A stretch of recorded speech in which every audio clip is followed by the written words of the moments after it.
एकदा लहानपणची गोष्ट आहे भाऊ. शाळेतला विषय.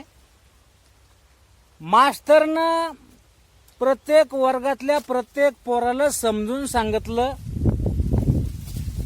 म्हणे जर का भाऊ जे लोक अंडे, मटण, मांस, झिंगे, बोंबील, मच्छी हे जे खात असतील ना म्हणे, यायला मांसाहारी म्हणतात. बरोबर, मांसाहारी तर मांसाहारी. आणि म्हणे रोटी, भाजी, भाकर, डाळ, भात जे खात असतील ना त्याला शाकाहारी म्हणतात. हा, मास्तरनं सांगितलेलं आमच्या लक्षात बसलं. डाळ, रोटी, भाजी, भाकर खाणारे शाकाहारी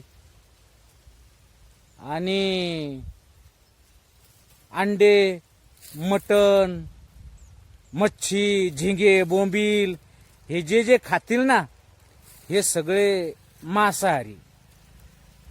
बरोबर आहे. मास्तर म्हणे आता या म्या जे सांगितलंय याच धड्यावर उद्या मी प्रश्न विचारीन.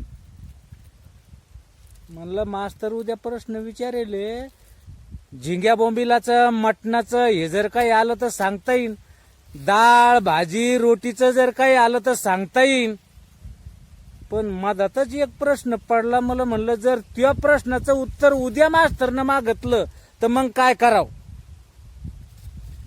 मग मी दम खाऊन मास्तरला म्हणलं, मास्तर मला एक प्रश्न आहे. म्हणलं मग आज एका प्रश्नाचं उत्तर द्या. मास्तर म्हणे मी उद्या प्रश्न विचारणार आहे, तू मला आजच प्रश्न विचारू आला, लय मोठा 150 आण आहे का. म्हणलं नाही मास्तर, पण मला आज एका प्रश्नाचं उत्तर द्या. ठीक आहे म्हणे, सांग काय. मी म्हणलं जे मांस, मच्छी, मटण, झिंगे, बोंबील असं काही अंडे खातीन त्याला मांसाहारी म्हणतात. पण जे लोक डाळ, भात, भाजी हे खातीन यायला तुम्ही शाकाहारी म्हणता.